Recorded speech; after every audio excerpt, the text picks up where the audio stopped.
Gloire à Jésus. Amen. Soyez bénis au nom de Jésus. Ce matin, je vais introduire un nouveau thème que nous allons essayer de développer dans les semaines qui viennent. Je vais juste l'introduire à propos de la louange, de l'adoration. Touche ton voisin et dis à ton voisin quelque chose de ma part. Et cela a été dit, quand vous avez parcouru les Écritures, ça a été dit à plusieurs occasions, mais on a le sentiment que c'est comme quelque chose qui fait partie d'un rituel, alors que ça devait être un style de vie. Amen.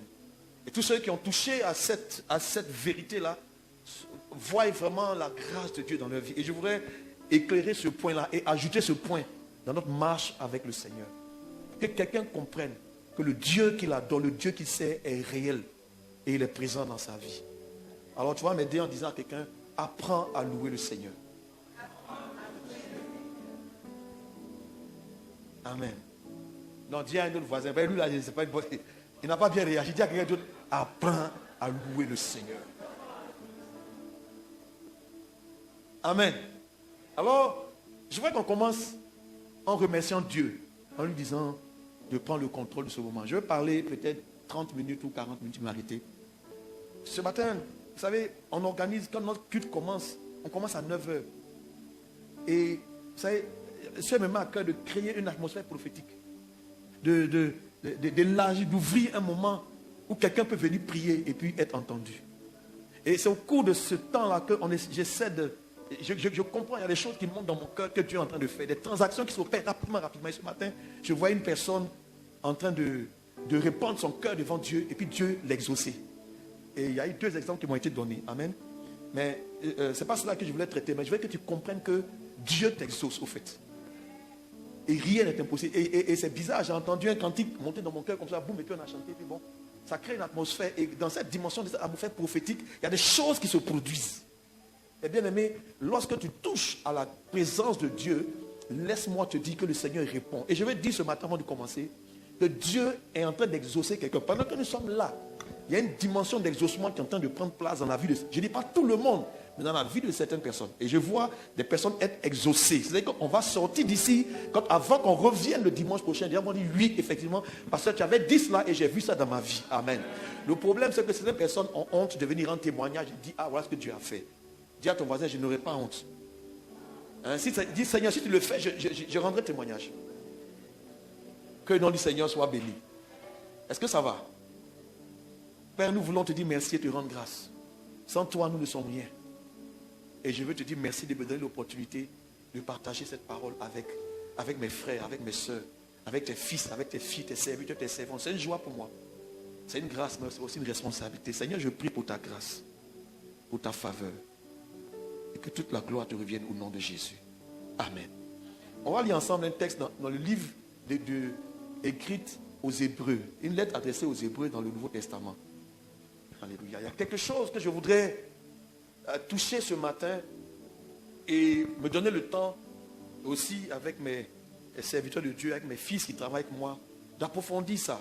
Je pense que tout ce que Dieu nous donne, c'est des choses que Dieu nous amène à comprendre pour nous encourager dans notre marche avec lui. Alléluia. Dans notre marche avec lui, on découvre des choses, on enseigne des choses, on grandit. On grandit et on ajoute tous ces enseignements jusqu'à ce que Christ vienne. C'est pour bâtir ta vie. Amen. Et je comprends que Dieu veut ajouter cette chose. Pas que cela n'existe pas en tant que tel, mais la bonne compréhension de ce que c'est. La bonne compréhension. Pour faire de cela une manière d'être. Un style de vie. Alléluia. Et je veux dire à quelqu'un que tu as une mauvaise compréhension de la chose. C'est-à-dire, ça ne sert à rien, ça ne servira à rien de pleurer. Dis à ton voisin, ça ne sert à rien de pleurer au fait. Tu devrais comprendre qu'au lieu de pleurer, tu devrais être en train de louer le Seigneur. Parce que c'est un ordre, on va voir, c'est un ordre dans les Écritures. Louer l'Éternel, c'est un impératif. Que Dieu nous accorde cette grâce-là. Et je vois quelqu'un en train dans sa chambre, les mains levées, en train de louer le Seigneur, jusqu'à ce que des larmes coulent. Et pendant que tu es dans cette posture, tu n'as pas idée, tu ne comprends pas ce qui se passe en esprit. Et ce que je vais essayer d'éclairer. Peut-être que j'y arriverai pas ce matin, mais Dieu va nous faire grâce. Dieu va nous faire grâce. Merci Seigneur pour ta parole. Qu'elle nous fasse du bien encore ce matin au nom de Jésus. Hébreux chapitre 13. Nous lisons ensemble. À partir du verset 10, on va lire les 7 ou 8 versets qui suivent. Et ça commence par une déclaration. Ici, l'auteur est en train de nous dire par l'Esprit de Dieu, au verset 10, nous avons un autel. Dis à ton voisin, j'ai un autel. Frère, j'ai compris qu'on est en train de blaguer certains chrétiens. Il y a des gens qui baptisent des autels. C'est-à-dire même comme un enseignement, comme une manière d'être dans certaines assemblées. Mais je veux que tu saches ce matin que toi, tu as un autel. Tu sais que le sorcier a son autel, non? Pour lui, là, c'est vilain, ça fait peur, façon, là. Mais ce matin, je t'annonce. Toi, tu n'es pas un sorcier. Mais je viens te dire que tu es un enfant de Dieu. Mais Dieu me dit de te dire ce matin que tu as un autel. Nous avons un autel dont ceux qui font le service au tabernacle n'ont pas le pouvoir de manger. C'est-à-dire qu'il y a des choses qu'on sacrifie sur l'autel. Et l'autel, pour nous, notre autel, touche ta partie, dit mon autel. Hey. Est-ce que je vais aller bâtir encore quelque chose que j'ai déjà? Pourquoi demander aux gens de bâtir des autels alors que nous avons déjà un? Je comprendrais si ça ne marche pas. Peut-être qu'il faut trouver autre chose. Mais on nous dit, si nous avons un autel, frère, il faut que ce soit une conviction dans ton cœur que tu as un autel. Tu n'as pas besoin de bâtir un autre autel. Parce que cet autel-là, il est mobile. Il te suit partout. Il est avec toi. Et donc, ceux qui font le service. Donc, ce qui veut dire qu'à l'autel, il y a un service autour de l'autel. D'accord? Un service est fait autour de l'autel. Je veux que tu comprennes ça ce matin. Et ceux qui font le service n'ont pas le pouvoir de manger, n'ont pas le droit, n'ont pas le pouvoir de manger. Et on dit les corps des animaux. Les corps des animaux dont le sang est porté dans le sanctuaire par le souverain sacrificateur pour le péché, les corps sont brûlés hors du camp. C'est pour cela aussi que Jésus, afin de sanctifier le peuple par son propre sang, a souffert hors de la porte. Amen. Donc, on fait comprendre ici, quand on parle de Jésus maintenant, on comprend qui est notre autel. Parce que l'autel, les animaux étaient sacrifiés hors du camp, hors du tabernacle. Et le sang était porté dans le sanctuaire, dans le lieu saint, par le souverain sacrificateur. Et maintenant, le corps des animaux qui avaient été tués était brûlé en dehors de l'enceinte du temple. Est-ce que vous comprenez cela? Et on fait la comparaison pour dire que c'est la raison pour laquelle, c'est pourquoi aussi Christ, ce qui veut dire que tous les animaux qui étaient sacrifiés étaient l'image du sacrifice parfait qui allait venir, c'est-à-dire Jésus-Christ de Nazareth. On dit, c'est pourquoi aussi que Jésus-Christ, afin de sanctifier le peuple par son propre sang, a souffert aussi hors. Il n'est pas mort dans le temple, il n'est pas mort dans les parvis, mais où il est mort hors du temple, sur la colline de Golgotha, au vu et au su de tous. Ce qui veut dire que l'autel dont il est question, qui dit nous avons un autel, ça veut dire que ton autel, celui qui est sur cet autel qui a été sacrifié, c'est Jésus. Et le lieu où il a été sacrifié, ce n'est pas dans le temple, c'est où ça? C'est à la croix. Donc tu comprends ce matin, quand nous avons un autel, il est en train de dire que nous, en tant que serviteurs de Dieu, nous avons un autel. Notre autel, c'est la croix et l'animal qui a été sacrifié dessus, c'est l'agneau de Dieu, Jésus-Christ de Nazareth. Ça veut dire qu'il y a un service autour de l'autel. Donc on n'a pas le pouvoir de manger. On n'a pas le droit de manger ce qui a été sacrifié. Et cependant, alors, au verset 13, sortons donc pour aller à lui hors du camp, en portant sa honte, en portant son opprobre, son déshonneur. Car nous n'avons point ici de cité permanente, mais nous cherchons celle qui est à venir. Non, on demande de sortir pour aller hors du camp, là où il a été immolé. C'est comme si on nous demande de venir, de regarder à la croix. Frère, considère la croix et le sacrifice de Jésus. Il n'est plus sur la croix. C'est pourquoi il a pu dire à ses disciples, si vous voulez me suivre, Matthieu 16, verset 24, que celui qui me suit, qu'il fasse quoi? Qu'il renonce à lui-même. Voilà la difficulté. Qu'il renonce à lui-même.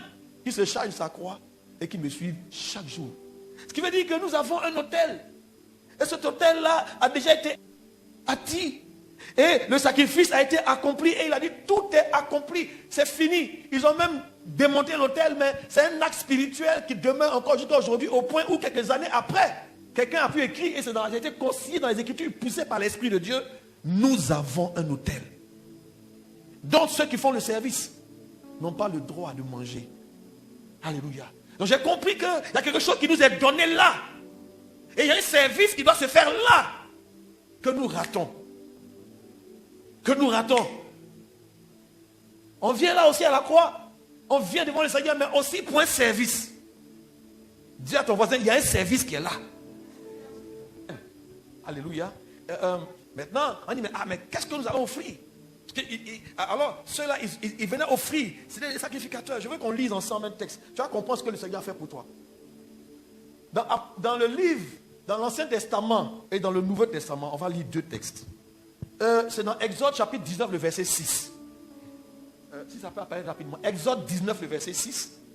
Et puis vous préparez également Apocalypse 1, le verset 6. Je vais juste lire, vous allez comprendre une vérité. Ainsi qu'Apocalypse 5, le verset 10. Exode 19, verset 6. Vous serez pour moi, c'est Dieu qui parle à son peuple au travers de son serviteur Moïse. Il dit, vous serez pour moi un royaume de sacrificateurs et une nation sainte. Dieu a dit cela. Vous serez pour moi un quoi? Un royaume de sacrificateurs. Ça veut dire que tous les habitants du royaume sont quoi? Des sacrificateurs. Depuis l'Ancien Testament. Regarde ton voisin, dis-lui, voisin. Ton affaire de sacrificateur, là, où tu as mis ça? Non, il faut dire à l'autre voisin, parce qu'il y a un voisin qui m'a regardé là. Il voulait me foudroyer du regard. Dis, voisin, où est ton affaire de sacrifice là? Donc, en tant que sacrificateur, qu'est-ce que le sacrificateur fait? Il apporte les sacrifices sur l'autel. Mais là, on nous dit, quand tu lis ça à Hébreu, que nous avons un autel. Donc, ça veut dire que tu es un sacrificateur et tu as un service que tu dois faire. Parce que autel parle de service. On est ensemble? Ensuite, dans Apocalypse, chapitre 1, le verset 16. Et vous préparez également Apocalypse, chapitre 5, le verset 10. Revenons, lisons à partir du verset 5, s'il vous plaît. On parle de Jésus. Au verset 5. De la part de Jésus, le témoin fidèle, le premier-né des morts et le prince des rois de la terre, à celui qui nous aime, qui nous a délivrés de nos péchés par son sang. Donc, où est-ce qu'il a versé son sang? À la croix. Qui devient pour nous quoi? Comme une forme quoi? D'autel spirituel. Regardez, il dit quoi? Et par son péché, il nous a délivrés de nos péchés par son sang. Et qui a fait de nous un royaume et des sacrificateurs pour Dieu son Père. À lui soit la gloire et la puissance au siècle des siècles. Hein? On parle de ce Jésus témoin fidèle. Le premier-né d'entre les morts. On dit qu'il nous a délivrés de nos péchés par son sang. Pour quelle raison? Pour quelle raison? Parce que ça avait déjà été prophétisé et annoncé depuis l'Ancien Testament, livre d'Exode. Alors pour faire de nous un royaume de sacrificateurs. Frère, que tu le veuilles ou pas, ce que Christ a fait pour toi, il t'a sauvé dans la vie éternelle. Oui, tu as le salut. Oui, tu es sauvé. Mais chemin faisant, tu comprends ce que tu deviens. Quand tu comprends ça, ta vie va commencer à changer. Je vais te dire aujourd'hui, de la part du Seigneur, que tu es un sacrificateur. Peut-être que tu le sais depuis, mais je viens te rafraîchir la mémoire. Chaque enfant de Dieu qui a donné sa vie à Jésus est appelé à devenir quoi? Un sacrificateur. Et en tant que sacrificateur, toi aussi, dans ta marche avec le Seigneur, la croix de Jésus. C'est pourquoi Paul pouvait dire aux Corinthiens, au milieu de vous, je n'ai pas voulu savoir autre chose. Je n'ai pas eu la pensée de savoir autre chose que Jésus-Christ. Et Jésus-Christ crucifié. C'est parce qu'on dépasse nos limites. Qu'on ne comprend pas ce qui se passe. Parce que tu n'es pas en train de faire ton service sur l'autel, au point où tu vas bâtir d'autres hôtels. On te dit, donne 50 000 francs parce que l'animal coûte 50 000. Tu n'as pas eu le temps, donc on va payer pour toi. Donc, donne 50 000, on va bâtir un hôtel pour que tu aies telle chose. Vous comprenez? Ce qui veut dire que tu as laissé ton hôtel. Et tu es en train d'aller faire service à un autre hôtel. Je ne sais pas si ce qu'il dit, quelqu'un me comprend. Et c'est des apôtres qui font ça. Des hommes de Dieu qui te disent ça. Qui te poussent à ça. Non, bâtissons un hôtel ici pour le mariage. Tous ceux qui veulent se marier, venez avec 250 000. Et puis voilà, on va bâtir un hôtel. Des anges vont. Ils sont au chômage. En bâtissant l'hôtel, on va leur donner du travail. Ils vont monter, ils vont descendre sur l'hôtel. Mensonge. Mensonge. Mensonge. Jésus a dit, Jean 1. Quand il parlait, Nathanaël lui a dit, il a répondu à Philippe, mais est-ce qu'il y a quelque chose de bon? Vous connaissez qui peut venir de Nazareth. Je crois que tu vas être au verset 51-52. Il a dit, mais toi, quand tu étais sous le figuier là, je te voyais. Il a dit, tiens, tu m'as vu. C'est que tu as pris ça là, c'est rien. Il dit, bientôt vous allez voir quelque chose de plus grand. Vous verrez désormais quoi? Il dit, le Fils de l'homme, dit, vous verrez désormais les anges de Dieu faire quoi? Monter et descendre. C'est ça, non? Va un peu plus loin, viens au verset 50. Et il dit en vérité, désormais, vous verrez désormais le ciel ouvert et les anges de Dieu monter et descendre sur qui? C'est sur lui seulement. Ils ne descendent pas ailleurs. C'est sur lui seulement. Il est la porte. Il est l'autel. Mais où est ton service? Est-ce que ça va? Est-ce que tu savais que tu étais un sacrificateur? Bon, au féminin, on dit quoi? Vous êtes sûr?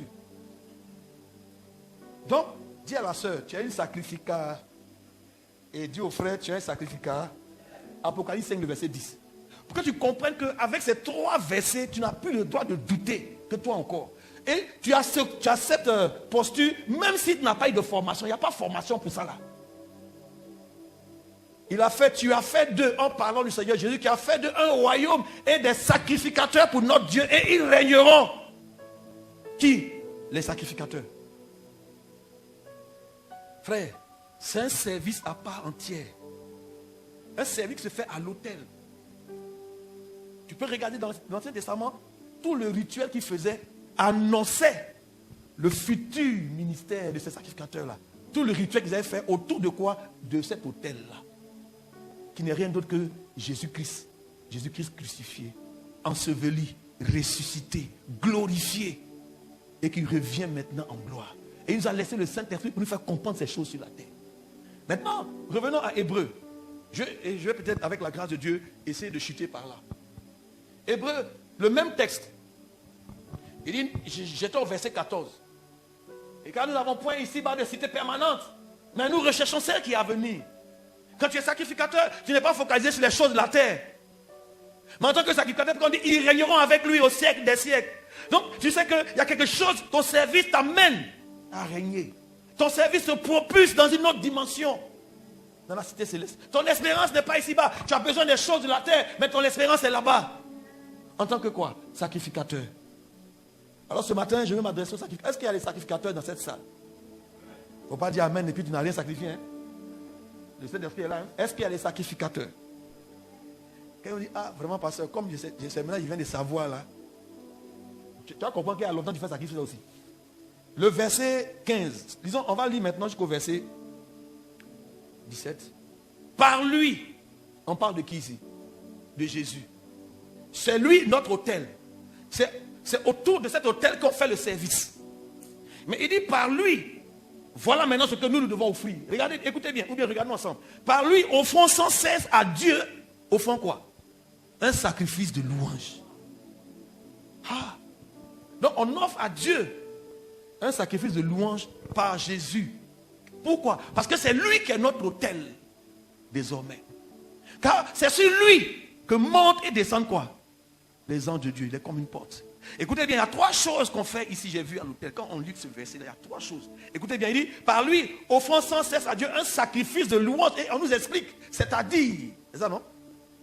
C'est quoi ce sacrifice de louange? C'est-à-dire, le fruit des lèvres qui confessent son nom.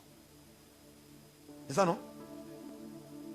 Ouais. Et, le verset 16, et n'oubliez pas, et c'est ça que tu oublies. Je vais attirer ton attention, c'est ça que tu oublies.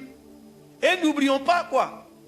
La bienfaisance et la libéralité. Maintenant on dit car c'est à de tels sacrifices. Lesquels?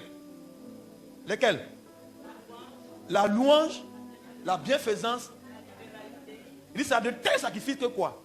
Que Dieu prend plaisir. Chaque fois que Dieu prend plaisir, je vous ai expliqué quand Dieu prend plaisir ce qu'il fait. Donc ce qui fait le plaisir de Dieu, au-delà de notre obéissance, c'est d'abord quoi? Que notre louange soit accompagnée de quoi? Bienfaisance, que faire du bien autour de toi. Toi, tu viens, tu loues le Seigneur, tu dis que tu es en train de louer Dieu, mais quand tu sors d'ici, même ici déjà, dès que tu as fini de louer, tu descends. Ton chewing-gum, tu enlèves, tu colles en bas des trucs. Tu jettes là-bas, et puis, ouais mon truc, ouais. Dès que tu finis net, tu as fini, tu t'en vas manger bofloto pour revenir. Il y a une attitude comme ça. Quand on parle de bienfaisance, ça veut dire que tu sais faire du bien autour de toi. Toi-même, avant de venir, tu as déjà fait parler avec le chauffeur de Woro Woro avant d'arriver ici. Et tu es en train de faire la louange. Avant de venir louer, taper tam-tam, faire quelque chose ici, tu as laissé la petite là, dans ta chambre là-bas. Dans ton studio. Et moi, je viens. Mais quoi, attends-moi. Ça fait rien, mais c'est la vérité. On n'a pas compris la dimension que nous revêtons. Je vais dire, laissez-moi vous dire une chose très importante. Vous savez, il y a des artistes chrétiens. Je n'en dis combien pas. Il y a des chanteurs chrétiens en Côte d'Ivoire, partout dans le monde. Il y a des musiciens chrétiens. Mais c'est différent des chantres. La différence est grande. Un chanteur chrétien peut faire Rasta qui chante. Mais un chantre, parce qu'il connaît c'est un sacrificateur. Il sait, à l'autel, il vient sacrifier, il vient là avec respect. Regardez, tous les sacrificateurs avaient un ornement sacré. Tu viens habillé en culotte. Dans la maison de Dieu, tu es sacrificateur habillé en culotte. Avant même que tu viennes à l'autel t'a déjà frappé. Ah ben oui. Il se sanctifiait pour venir. Toi tu dis, je peux comprendre. Un artiste chrétien peut porter pantalon déchiré. Vous voyez, c'est la mode. Mais un chant de l'Éternel. Pas prendre un micro pour célébrer Dieu. Il fait toujours attention à la manière de se présenter parce qu'il est en train de célébrer l'autel. Il vient faire son service. Donc quand vous les voyez, sachez faire la différence. Rasta égale artiste. Jean déchiré, bad, méchant, égale artiste. Et c'est cette confusion qui amène, et les journalistes, là, ils les reçoivent, eux-mêmes, ils ne sont même pas convertis. Ils pensent qu'ils ont affaire à des chantres. Un chantre va divorcer, impossible. Mais un artiste peut le faire. Est-ce que je parle à quelqu'un? Est-ce que ça va? Le jour qu'un artiste va être touché, lui seul, sa tenue va changer. Il va comprendre qu'un artiste, il doit devenir chanteur. Il va se dire que non, je ne suis pas appelé à être chanteur. Mais je peux être artiste. Les artistes pensent d'abord à leur œuvre et puis comment ils vont vendre ça. Mais un chanteur ne pense jamais à vendre ça. Il l'offre.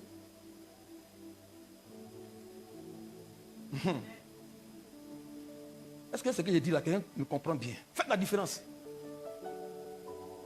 Il y a des chants, ils sont consacrés. C'est que l'œuvre de Dieu les concerne. Ce n'est pas monnayable. C'est une offrande qu'ils apportent à l'Éternel. Ça peut aller. Alors je veux que tu comprennes que le sacrificateur, la bienfaisance fait partie de ce que nous offrons à Dieu. Ce n'est pas seulement la louange. Il y a aussi quoi? Faire du bien autour de toi. Toi tu veux manger, tu t'enfermes dans ton bureau pour manger toi seul. C'est quel comportement ça? C'est quel comportement? Tu ne sais pas faire du bien autour de toi. Regarde, la nourriture est restée. Je te vois, hein. Il y a la serveur, elle n'a pas mangé, mais tu prends pour jeter à la poubelle. Non, il ne faut pas manger. Ouais, non. J'ai envie de parler des petits comportements de chaque jour qui nous disqualifient de notre service à l'hôtel. C'est pourquoi on n'est pas béni. Laisse-moi te dire une chose. La Bible déclare que béni soit Dieu, le Père de notre Seigneur Jésus-Christ, qui nous a bénis de toutes sortes de bénédictions spirituelles dans les lieux célestes en Jésus-Christ. C'est déjà posé, c'est déjà calculé, c'est déjà là. Mais comment tu vas faire pour que ça descende là? C'est ça qui te montre le secret là. On n'a pas compris la dimension de la louange. On n'a pas compris la dimension de quoi? De faire du bien. Tu as déjà passé devant quelqu'un qui a faim et puis tu le dépasses. Mais est-ce que tu l'as nourri? Est-ce que tu as partagé? Donc quand on parle de bienfaisance, c'est la capacité dans l'amour qu'on a pour le Seigneur de faire quoi? De partager avec les autres. Même dans Ésaïe 58, quand on parle du vrai jeûne, on dit ce vrai jeûne là, ce n'est pas de te priver, mais ton pain là va partager. Tu ne peux le faire que lorsqu'il y a l'amour de Dieu dans ton cœur. Faire du bien autour de toi. Quand tu fais du bien à quelqu'un, tu ne peux pas critiquer la personne. Chaque fois que tu critiques la personne, tu te disqualifies du service de Dieu. Ce divin service. C'est pourquoi beaucoup prient ne sont pas exaucés parce qu'ils ne comprennent pas. Ta prière là, tu ne sais pas où ça va, tu ne sais pas ce que c'est. Ta louange, tu n'as pas idée. Tu penses que tu es en train de chanter seulement. Tu n'es pas en train de chanter seulement. Il y a des transactions, il y a des choses qui opèrent. Comment le marabout, eux, ils ont leur manière de chanter, de faire le truc. Il y a des esprits qui sont déplacés. Les danseurs de communion, il y a des esprits qui se déplacent. Mais tu ne sais même pas que toi-même, en tant que sacrificateur de l'Éternel, tu as la puissance, l'autorité, le droit, le pouvoir de déplacer des esprits.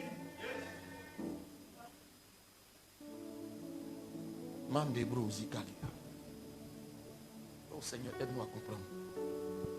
Quelle dimension Dieu nous donne. Quand tu fais du bien, c'est un sacrifice que tu es en train de faire à quelqu'un. Quand tu as hébergé quelqu'un, quand tu as pris soin d'une femme veuve ou d'un orphelin que tu as nourri, quand tu as fait du bien à quelqu'un sans attendre en retour qu'on te dise merci, ce sont des sacrifices que tu es en train de déposer sur l'autel.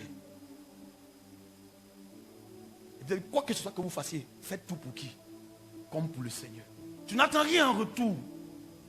Et maintenant, on parle aussi de libéralité. Tu ne peux pas venir non juste chanter. Le Seigneur, toi-même tu sais. Bah, lui, il sait quoi? Tu sais que je suis venu en marchant? Non. Tu dois toujours venir avec quelque chose à donner. Et tu dois le faire, quand on parle de libéralité, c'est de le faire librement, sans aucune contrainte. Et je ne vais pas être celui qui te contraint à donner. Mais tu dois pouvoir donner comment? Librement. C'est quand tu sais ce que Dieu a fait pour toi que tu peux donner librement. C'est en fonction de ce que Dieu aura fait pour toi que tu peux donner. Sinon tu es en train de donner sans comprendre toutes les transactions qui sont derrière. Simplement en donnant, il y a quelque chose que tu es en train de faire sur l'autel. Est-ce que je n'en ai pas là, les gars? Parce que vous m'écoutez là, vous me faites peur. Et à dire à ton voisin, il ne faut pas effrayer l'homme de Dieu. Pourquoi tu m'effrayes? Je ne sais pas, je parle et puis tu veux m'effrayer. Il y a quoi? Je t'ai fait quoi? Je partage la parole de Dieu avec toi. Et tu es en train de m'effrayer. Je t'ai fait quoi? Tu as fait déjà me concentrer maintenant. Alléluia. Donc il y a trois choses qui sont des sacrifices qui plaisent à Dieu, que Dieu aime. On reprend ensemble. Les trois, c'est quoi?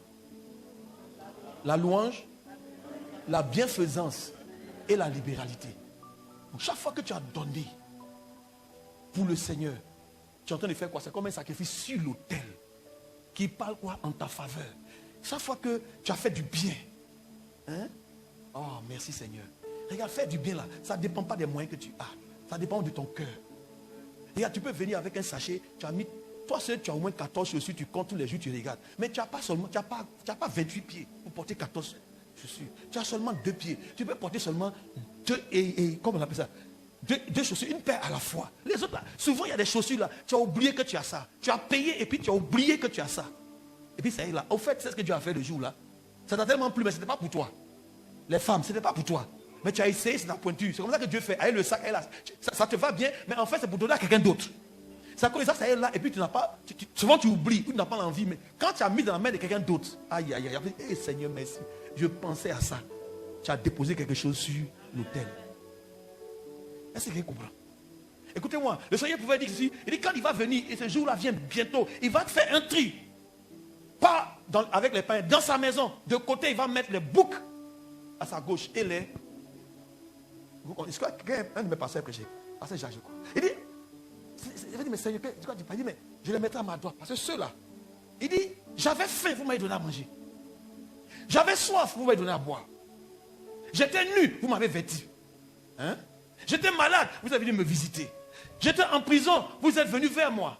J'étais étranger, vous m'avez accueilli. Il dit, mais quand est-ce que nous t'avons vu avoir faim, ou soif, ou nu, et puis on a agi vers toi? Il dit, chaque fois que vous l'avez fait, à ce plus petit, c'est à moi. Pourquoi? Parce que ça vient sur l'autel.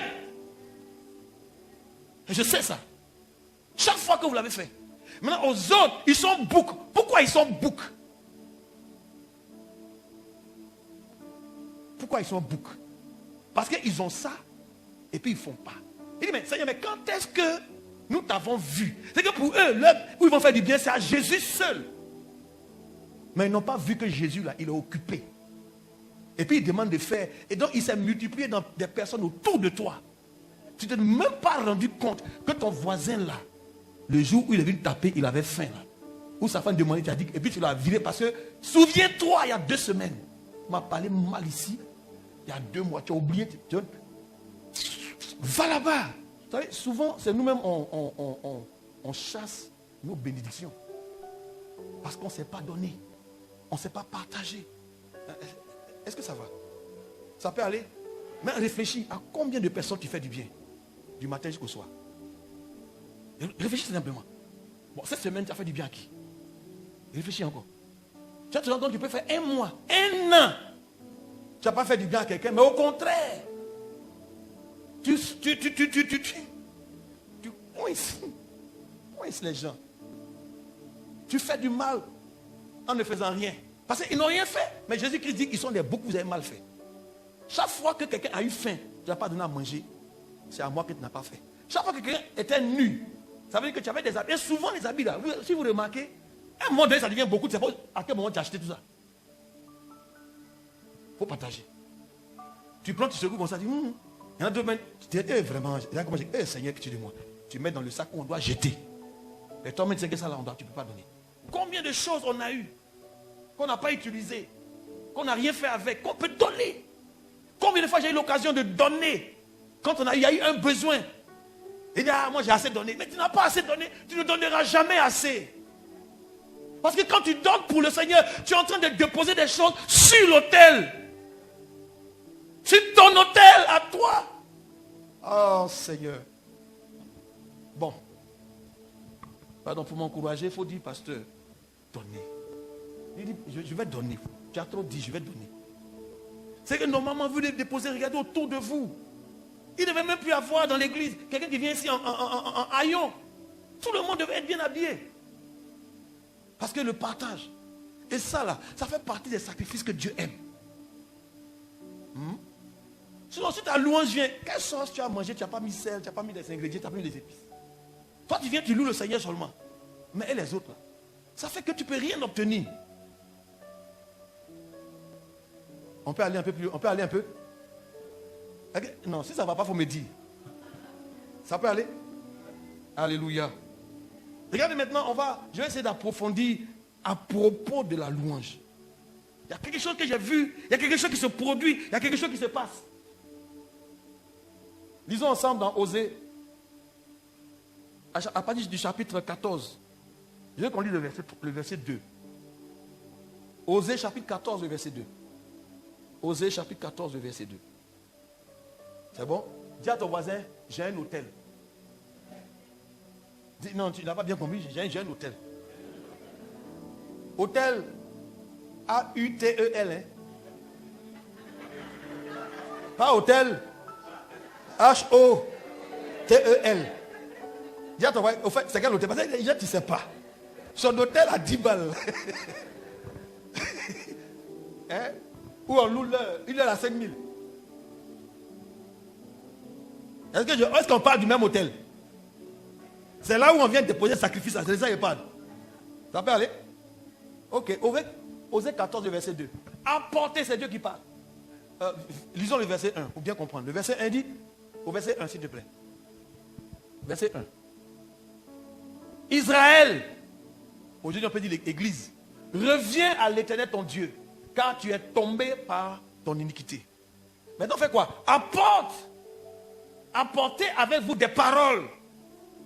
Viens avec des paroles. Revenez à l'Éternel, dites-lui, pardonne toutes les iniquités et reçois-nous favorablement. Nous t'offrirons, au lieu des taureaux comme dans l'Ancien Testament, non, nous t'offrirons quoi? Nous t'offrirons l'hommage de nos lèvres. C'est ce que l'auteur de l'Épître aux Hébreux disait, le fruit de nos lèvres. Donc des paroles qui montent vers l'Éternel. Alléluia. Des paroles qui montent. Et donc, en tant que sacrificateur, je ne viens plus avec un animal. Ou on dit non, si tu n'as pas l'animal, donne l'argent de l'animal. Non, l'autel que j'ai là, c'est des paroles à ça on vient. Est-ce que ça peut aller? Des paroles. Alléluia. Ah, il y a des gens, il y a des hommes de Dieu terribles. Il faut tuer un cabri blanc avec la barbe blanche. Et on va offrir ça à une veuve, mais une veuve albinos. Oui? C'est comme ça il dit. Il dit, mais comme tu ne connais pas, une vie que tu ne peux pas avoir ça, le cabri là, on sait où on peut le trouver, tu déposes 150 000. Maintenant pour aller, on a une femme veuve, c'est là-bas on va faire les offrandes, elle est albinos aussi. Donc le transport fait 50 000, machin, aller retour, donc voilà. Donc l'équivalent, dis ça, voilà, que tu donnes à bâtir hôtel là pour toi. Tous les sorciers de ton village vont mordre la poussière. Envoie 500 000, on va bâtir hôtel pour toi. Ton travail là, toi-même tu apprendras. Tu as témoigné. Envoie-le. Il y a tous les choses de ça. Bref, quand tu entends ça désormais, dis à la personne, j'ai un hôtel. Moi là, quand la Bible dit nous avons, dans nous là, il y a qui dedans? Moi je suis dedans. Toi aussi là, tu es dedans. Non, tu as un hôtel. Et puis l'autel là, les anges montent, ils descendent. Nous on sait ça. On a vu ça dans Jean chapitre 1, verset 51-52. C'est Christ qui est notre autel. Et tout ce qu'il a fait à la croix, c'est pour qu'on ait accès à ce service-là. Ils n'ont pas sauvé que nous soyons seulement sauvés, mais ils donnent d'avoir accès à ce service, le service de l'autel. Avec quoi? Avec des paroles. Ça devient quoi? Ça devient des prières. Ça devient maintenant des louanges. Amen. Ça peut aller? Est-ce que ça va? Donc il y a 3 sacrifices qui sont agréés sur l'autel là. Il y a quoi et puis quoi? La louange, la bienfaisance et puis la libéralité. Alléluia. Je vais prendre un exemple. Maintenant des exemples qui sont passés. Où Dieu a demandé à son peuple de faire quelque chose.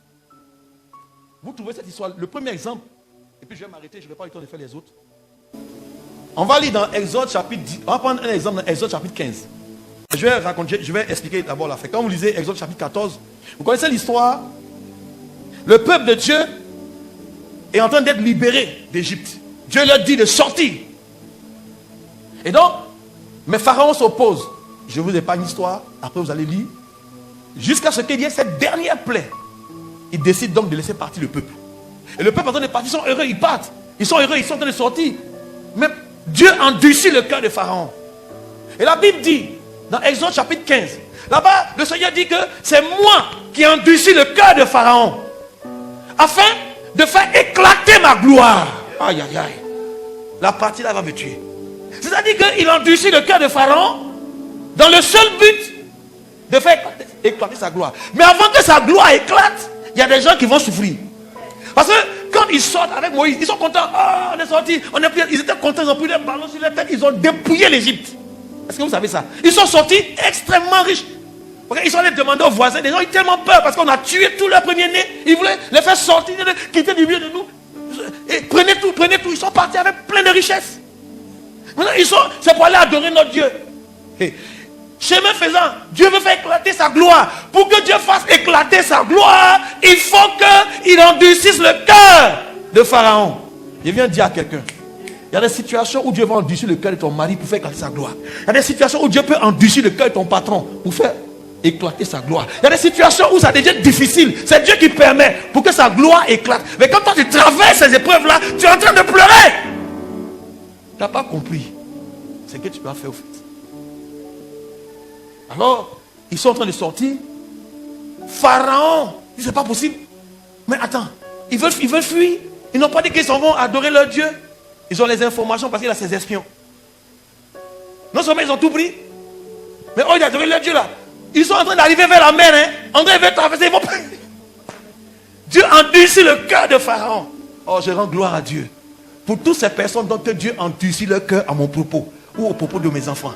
Parce que c'est pour faire éclater sa gloire. Je ne sais pas qu'est-ce qu'il va faire. Mais je sais une chose. Quand ça devient comme ça, c'est que derrière, Dieu veut faire éclater sa gloire. Seulement, chemin faisant, il y a quelque chose que tu dois comprendre, que je viens te faire comprendre ce matin.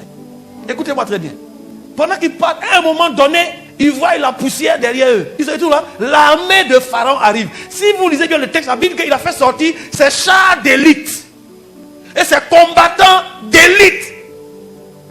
Ils étaient plus de combien de milliers de personnes en train de les pousser. On entend le bruit des chars derrière. Ils ont commencé à faire quoi? Très bien. Moïse. Voilà. Moïse, voilà. Voilà ça. Moïse, on t'a fait quoi? Moïse, on t'a fait quoi? Est-ce qu'il n'y a pas de cimetière en Égypte là-bas? Tu veux lui faire mourir dans le désert ici? Regarde ce que tu as fait. Eux tous étaient en panique, comme c'est ton cas. Devant certaines situations où tu es en panique. Demande d'explication. Eh bien, le résultat de l'examen médical et diagnostic. Wow, pasteur, ils disent que je viens te dire, tu n'as rien.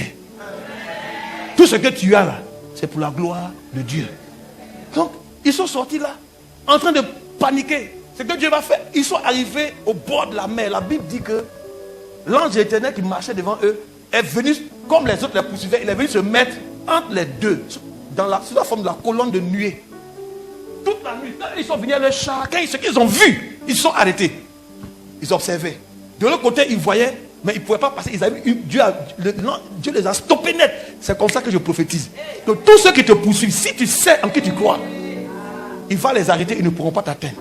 Et là, maintenant, Dieu va manifester sa gloire. Écoutez-moi très bien. Ici, la Bible dit que Moïse va lever son bâton. Et la Bible dit qu'il y a un vent qui va souffler de manière impétueuse, avec impétuosité. Un vent impétueux. Ça vous fait penser à quoi dans la Bible? Impétueux. Il dit que le Saint-Esprit était présent là. J'annonce à quelqu'un que dans ta situation, tu ne mourras pas, mais tu vivras avec la puissance de l'Esprit de Dieu pour voir la gloire de Dieu éclater. Plus la situation est difficile, plus Dieu veut manifester sa gloire. C'est parce que tu n'es pas prêt à rendre témoignage. Beaucoup d'entre nous, Dieu fait des choses. Même, vous savez, même les plus petites choses, tu dois pouvoir rendre témoignage à Dieu. Est-ce que quelqu'un comprend ce que je veux dire? Même les plus petites choses. Toi, tu t'es réveillé ce matin, tu respires. Combien de personnes ont pu se lever ce matin? Dis-moi. Mais cette vie que tu as, tu as dit merci à Dieu pour ça. Et ça, tu es fâché, tu regardes ton problème de loyer. Et si tu meurs là, tu as payé le loyer là comment? Donc, on n'a pas appris à louer le Seigneur. Pourquoi? Pour les petites choses. C'est pourquoi, quand il fait un peu, ça ne nous dit rien. Viens prendre le micro, viens dire, je rends gloire à Dieu. Il a fait quoi? Oh, alléluia. Tu vas comprendre plus tard. Ils sont là en panique. Quand Moïse lève son bâton toute la nuit, le vent souffle, ça dégage l'eau. Jusqu'à ce que la terre apparaisse. C'est comme ça que le Seigneur va dégager devant toi tous les obstacles. Quand tu vas comprendre de quoi il s'agit, il dégage et un côté ça monte comme des murailles. Et il demande au peuple, vers le matin, avant que le matin se lève, il y a des dimensions de grâce de Dieu. Vers le matin, la terre est devenue ferme. Vous pouvez marcher. Au lever du jour. Eux, ils s'engagent. Ils sont en train de partir. La Bible dit que les Égyptiens aussi se mettent à les poursuivre. Pourquoi? Parce que Dieu veut faire éclater sa gloire. S'ils étaient restés au loin là-bas, là, on n'est pas voilà, ils ont traversé seulement. C'est pas tout. Dieu voulait détruire tous les dieux d'Égypte. Chaque plaie était un dieu qui agissait dans tel domaine. Et puis, Dieu a fait descendre ces plaies. Ce Dieu-là a échoué. Donc, tout ce sur quoi tes ennemis comptent, tous les basses, tous les fétiches, tout ce en quoi ils comptent, tous les hôtels qu'ils appellent contre toi, tout seront foudroyés. En un instant. Donc ensuite l'armée a commencé à les poursuivre. Ils étaient dedans. Il y avait le peuple de Dieu et il y avait l'armée de Pharaon. Dans cette même brèche. Souvent Dieu ouvre des portes pour toi. Quelqu'un d'autre veut rentrer à ta place. Je n'ai pas parlé à quelqu'un. Souvent Dieu ouvre des portes. Tu es en train de partir, quelqu'un d'autre veut. Et il veut même te dépasser pour sortir avant toi. Pendant qu'ils étaient en train de les rattraper, Dieu a attendu que les derniers, ce que Dieu a fait, voyant qu'il va les rattraper, Dieu intervient dans une embuscade. Dieu a démonté tous leurs chars. Les roues ont commencé à s'enlever. Vous lisez la Bible, vous allez voir, les roues. Et quand les roues sont enlevées, ils ont commencé à traîner. C'est là maintenant ils vont se rendre compte que, on dirait que l'Éternel est en train de combattre pour eux. Où ils sont arrivés là? Le temps de faire demi-tour. Le temps de regarder là. Le dernier est sorti. Quand il est sorti, on dit, Moïse, regarde ce que j'ai fait pour toi. La mer a fait quoi? Eux tous sont morts. Toute l'armée, la plus grande armée du monde, a été détruite en une seule nuit. Toi, tes ennemis, les petits sortis du quartier qui te poursuivent là. J'ai dit, c'est en moins d'une nuit. Je ne dis même pas moitié d'une nuit, bien quart de nuit. C'est parce que tu n'as pas compris qui tu adores et qui tu sers. Laisse-les te poursuivre. C'est la nuit seulement, ils ont pouvoir. La journée, ils sont qui? Est-ce que je parle à quelqu'un? Ton travail, laisse ça. Tu n'as pas compris encore. Maintenant, venons au chapitre 14, au chapitre 15, et puis on va lire ce qui s'est passé. Premier verset, verset 1, verset 2. Je vous exhorte à lire aussi le verset suivant, tout le chapitre 15. Mais je vais lire avec vous le verset 1. Alors Moïse, quand ils ont vu ce qui s'est passé, alors Moïse et les enfants d'Israël, ils ont fait quoi? Ils ont chanté. Et c'est là que la louange est née. Vous allez finir, vous allez voir. Ils ont chanté. Moïse. Regardez, il dit, je chanterai à l'Éternel, car il a fait éclater sa gloire. Il a précipité dans la mer. Ça, c'est chanson qu'elle a. Hein? Et toi, où est ta chanson? Ça, c'est chanson. Hein? Toi, ouais, pour toi. Quand Dieu fait quelque chose pour toi qui est tellement grand, ta réaction, c'est quoi? Tellement, ça t'a touché de faire quoi? Tu le sais. Donc, ton chant, c'est pour lui dire merci. Donc, cette louange-là, ça veut dire combien tu es grand. Tu as fait tellement pour nous. Je continue de lire. Et c'est tout le peuple. Et à la fin, là, les femmes répondaient. Myriam, la prophétesse, sœur de Aaron, elle a fait sortir les femmes avec les tambourins. Ils ont commencé à mettre l'ambiance dedans. Hey, Makataya. Si vous lisez ça jusqu'à la fin, vous serez émerveillés de voir comment un cantique peut sortir. Ça veut dire que Dieu fait des choses pour toi. Tu peux déjà être en train de le célébrer, de le glorifier, de l'exalter, de le louer. Et pourquoi? Parce qu'il a fait quelque chose pour toi. Tout son voisin dit, mais quand toi tu loues là, au fait, tu dis quoi au fait? Il y en a qui louent, ils veulent danser. Ils veulent, comment on appelle ça? Le dernier beat. Les femmes, c'est doux là. Il y a une partie où ça chauffe là. Ils ne sont pas quoi arriver là-bas. Il y a une partie qui chauffe là. C'est là-bas. C'est ça même. Non, c'est que le gars, quand il loue, il ne sait pas pourquoi il loue au fait. Mais il y a autre chose derrière cette louange-là. Ce qui veut dire que chacun devait pouvoir avoir même des cantiques nouveaux dans ta tête. Ça ne dépend pas de la mélodie, mais ça dépend de ce que Dieu a fait. Ça ne dépend pas de la qualité de ta voix. Ça ne dépend pas de la justesse. Par exemple, toutes les femmes ont chanté. Elles chantaient faux. Elles chantaient vrai. C'est qu'elles ont vu Dieu faire quelque chose. Elles sont en train de faire quoi? De le louer. Toi, qu'est-ce que Dieu a fait pour toi? Puis tu le loues. Regarde ta vie il y a 3 ans. Regarde ta vie aujourd'hui. Est-ce que tu as des raisons de louer le Seigneur? Tu viens d'apprendre. Regarde, pendant que toi tu descends de la voiture, tu as fait 30 minutes de trajet. Il y a quelqu'un qui est monté dans sa voiture, il ne peut plus sortir. Pourquoi? Il a fait un accident, il ne sait pas s'il lui est arrivé, il est parti. Mais quand toi tu arrives, tu te gares, et puis tu rentres là, est-ce que tu dis merci même pour le trajet? Je veux dire, il y a tellement de choses pour lesquelles, il y a tellement de raisons qu'on a de célébrer ce Dieu-là, de le louer, et on passe à côté. Tu es en train d'attendre qu'il fasse pour toi. Mais cette femme, elle a commencé à célébrer le Seigneur Anne. Dieu n'avait rien fait pour elle encore, seulement dans le temple. La Bible, quand elle est sortie de la Bible, dit que son visage a changé. Écoutez, je ne sais pas qu'est-ce que je peux dire encore, mais je vais m'arrêter ici. Mais tu vois, vous allez comprendre que cette affaire de louange là, ça dépasse. Je vais t'expliquer qu'est-ce qui se passe quand le peuple est en train de célébrer. Qu'est-ce qui se passe? Il y a quoi en esprit? On est content, on danse seulement? Non, on ne danse pas seulement. On ne chante pas seulement. Il y a des choses spirituelles qui se passent. Dieu demande ça. C'est des choses que tu apportes sur l'autel. L'autel n'est pas seulement dans le temple. L'autel, c'est partout où tu es. Quand tu sais que c'est lui, Christ, quand tu l'adores, tu le célèbres, c'est comme si tu as déployé l'autel à ce moment précis. Quand tu fais un don, que tu le fais pour le Seigneur, tu as déployé ton autel. Quand tu apportes ton offrande, tu sais que tu le fais pour le Seigneur, tu as déployé ton autel. Tu es en train de faire ton service sur l'autel. Donc quand tu loues le Seigneur, tu sais que c'est lui, Jésus, que tu loues. Tu es en train d'alimenter ton autel. Il y a des choses qui se passent sur l'autel. On aura l'occasion d'en parler. Mais je veux que tu saches ce matin que la louange, la bienfaisance et la libéralité, donc l'offrande, faites de manière libre, sont des sacrifices qui plaisent à Dieu, que Dieu aime. Et sache aussi ce matin que tu es un sacrificateur.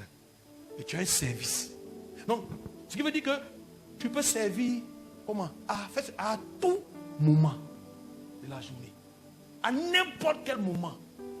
Toi, les yeux fermés, ton autel là, tu peux lever les mains et célébrer l'Éternel. Quelque chose se passe quand tu sais ce dont il est question. Alors, elles ont célébré, elles ont commencé à danser, elles sont venues s'ajouter les femmes. Et Moïse avait des paroles qui sortaient du fond de son cœur pour dire merci. Ce que Dieu a fait, dis merci. Quand tu vois Dieu faire quelque chose pour toi, je ne sais pas comment dire merci. Il y a tellement de choses pour lesquelles je voudrais dire merci à Dieu. Vous n'avez pas idée. C'est ce que Dieu fait dans cette maison-ci, dans ma maison, dans ma famille. Je vois Dieu faire des choses extraordinaires. Et je veux lui dire merci. Je suis là comme ça, puis il y a des cantiques qui montent dans mon esprit. Au point où, je ne sais pas comment vous dire.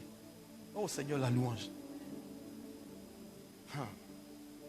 Dis à ton voisin la louange. Donc, pourquoi se priver de ce truc-là? Je vais vous expliquer pour dire, il y avait un peuple là, un roi. Oh là là, Seigneur, j'ai fini.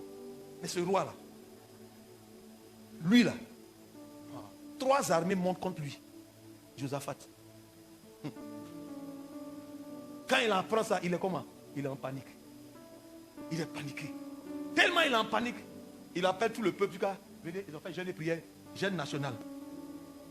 Tout le monde est venu. Même les animaux sont venus ce jour. En train de pleurer. Aïe, aïe, aïe. Et puis Dieu a envoyé un de ses serviteurs.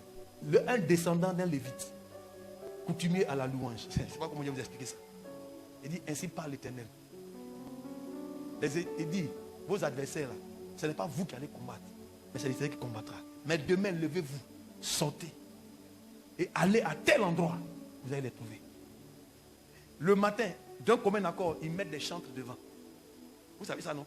Donc quand ils se mettent en route, là, ils sont en train de faire quoi? Donc, quand ils vont, il y a 3 armées, 3 pays. Il y avait plus d'1 million de soldats. Et c'était seulement la petite tribu de Juda. Le petit royaume était là. Ils étaient en perdition. Donc, s'ils vont au combat, il n'y a pas match. Il y a des situations sur lesquelles, si toi-même tu veux te présenter, ton adversaire va t'écraser. Mais laisse-moi te dire qu'il y a des situations où ce n'est pas toi qui combats. Dieu permet ça parce qu'il veut faire éclater sa gloire. Mais avant de partir, ils sortent là, ils sont en train de faire quoi? De lever les mains, de louer l'Éternel. Ils ont amené devant tous les instruments. Ils ont commencé à louer Dieu. Pendant qu'ils louaient le Seigneur. Aïe, aïe, aïe.